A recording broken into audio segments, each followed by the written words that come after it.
Okay, there's a couple things I got in a hurry that I didn't document what I ended up doing. So along the length of an 8-foot piece of board here, I ended up putting 2 of these 3/8 wire rope clips or wire rope clamps on, and that was just to keep the form board, as we're screeding it and pounding on it with the screed board, keep this form board from slipping down, because these staples probably wouldn't hold it.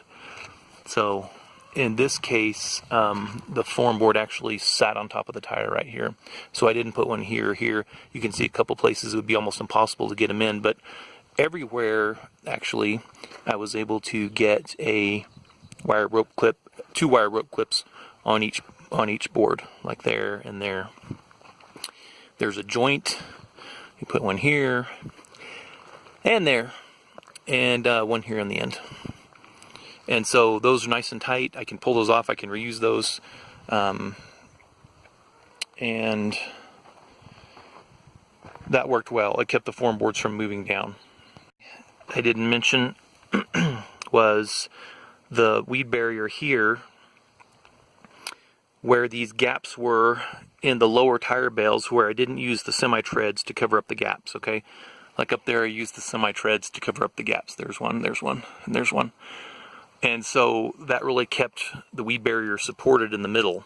Here I didn't use those because I didn't want them sticking out so far on the other side.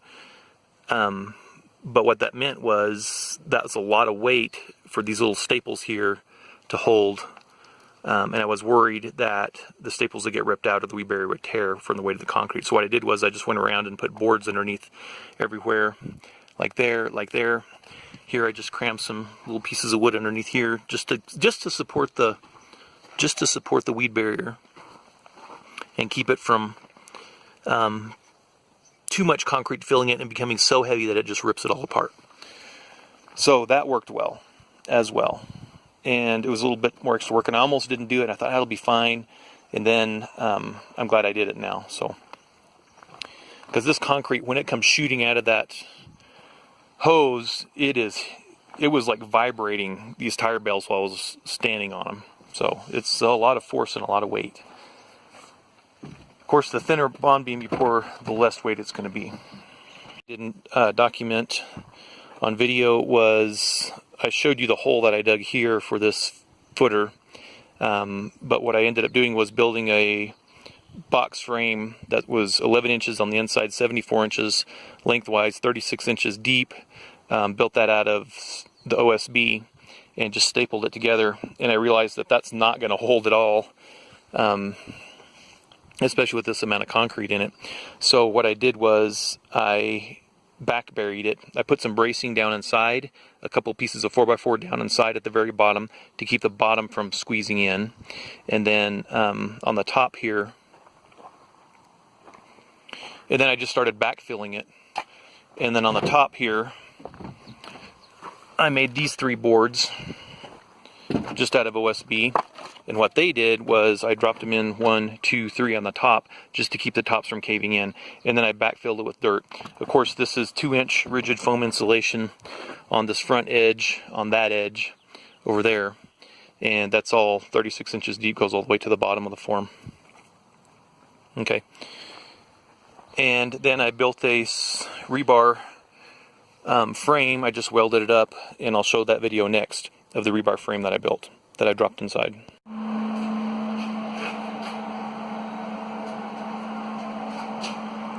Okay, it's not perfect, but it's not going to move around like I tied it. If I tied it with wire, anyway, to me it was just easier to weld it up. It literally took, once I had these pieces cut, I've been in the garage here for about 50 minutes with the welder on, so now I was getting everything square and true, and so I'll just be able to drop this into that form, and it'll sit on boards on the bottom, and it should be the right height, and if I did my measurements right, it should be perfect. Alright, good. So this is the next morning after the pour. It rained last night like crazy. About 10 o'clock it was pouring, and hasn't rained in 2 weeks, and just was pouring last night. Anyway, I didn't finish the top here on purpose. I had a lot of concrete to work. We actually extended the sidewalk over there. We wanted to finish that. So by the time I got back over here, this was pretty much setting up. And I don't care if it's smooth or not, or if a few rocks break out the side. I'm not too worried. This is all going to be covered up anyway. Nobody's ever going to see this once it's done. So you can see it's screeded, but it's kind of rough on top. And that's all right. But why I'm up here to show you is here's another reinforcement of the this little board right here that I put underneath here just to hold the weight of the concrete to try to keep the weed barrier from getting ripped out from the weight of the concrete. And even though I had a tire strap here, you can see that it's just not very high. It didn't stick up very much. Okay, but so these little wire rope clips worked well for supporting these 3/8 wire rope clips from keeping the form board from sagging when I was screeding it. And let's see, there's one on, oh no, I ended up wire tying the end one there. And so there's one here. So this is an 8-foot board right here. And so there's no joints on this one, but there's a joint right here. And you can see where that joint, even though I had rebar there, the joint split out. That piece of rebar I added after we poured the concrete and after it's split out. You can see the weed barrier actually kept it from breaking loose and pouring out. So that's good. But in hindsight, what I should have done is everywhere I had that joint, I should have put a piece of rebar right behind it just as extra reinforcement. There's another joint down there that I got lucky it didn't bust out, and there's another one down there that didn't bust out. And of course none of the rest of them busted out on the bottom or the top, just that one did. But that's something I should have done to make sure those joints were adequately taken care of, because the staples just aren't going to hold. They're just going to push out just like a nail would push out. I guess had I used screws, it would have been it would have held and I wouldn't have to put rebar in it. Okay, but you can see how the weight of the concrete, how some of them, even as strong as these rebar are, it still bent some of them out. It bent a couple of them out right there. And you can see how it's wavy out that direction. Same thing down there. It pushed a couple of them out. These all stayed pretty much straight up and down. These did pretty well. So I put these on, let's see, about 24 inches.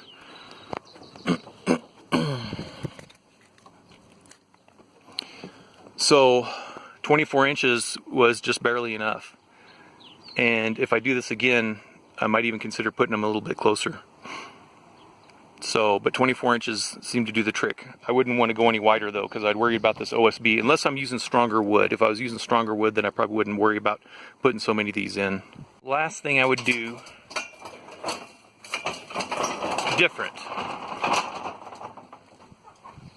So far, if I was doing this again, is I would still want to put up these end pieces, these 4x4s on the ends for secondary containment. I'd still do these boards. I'd still have them up against the wires, but what I would not do is run a cable from here to the other side. Okay? When I did the cables, I think at that time I was still sort of on the fence about concrete bond beam versus wood bond beam. And since I ended up doing the concrete bond beam, what I wished I had done was just right here on the end of the forms, drilled a couple of holes, put a long piece of rebar in, maybe 12 or 18 inches in, bring it out, bend it around, just form it into U-shape and then stick it in the hole, where when the concrete dried, that would give me a little U-bolt sticking out that's buried in the concrete. And that would allow me to attach a cable from this pole to right there. Okay, that would have saved me costs in turnbuckles. It would have saved me costs in wire rope clips and in wire, because I wouldn't have had to buy 100 feet of wire. So that would have saved me a lot of money. I don't know how much exactly, but a couple $100 though. So, I mean, I'm going to leave it obviously the way it is because it's already in place, but I think that would have been easier and better, and I would have been able to do it here. I would have been able to do it on the ends here as well, the end walls.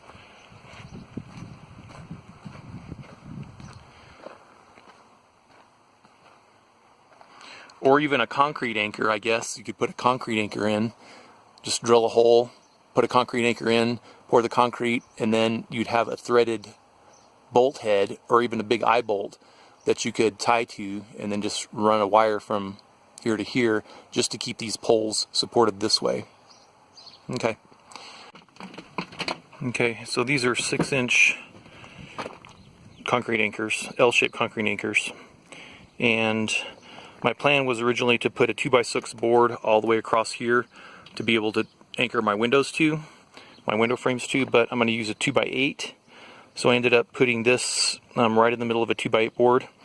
I just set, you can see this is the, well, you can't see it very well, but this is the edge of the form board right here. So I put the piece of wood right up next to it, because that's probably where I'm going to put the piece of wood, is right flush with the actual concrete. And then this is a 2x6, it's just junk I had left over, some old boards from a deck. And drilled them, and so this will end up right in the middle of the 2x8 board when I put the 2x8 down. These anchors will. Okay. Good. So the concrete was nice and wet. We just set them on there, put the anchor down, twisted them a little bit, worked them around a little bit just to make sure the concrete settled around them. And that's why you can see they kind of settled just from the weight. Some of them did. Some of them settled more than others. But these are at, let's see, 24-inch intervals as well.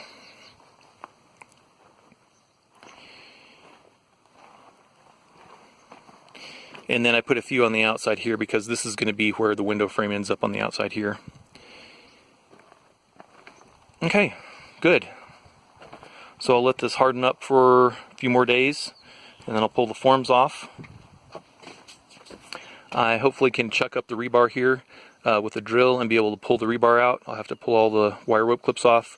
I think I can just pull the rebar out with a drill and then bust the forms off the sides. And I'm not going to try to save the wood, of course. I was going to think about pulling the staples off and then trying to slave the wood, but I don't know that I'll do that.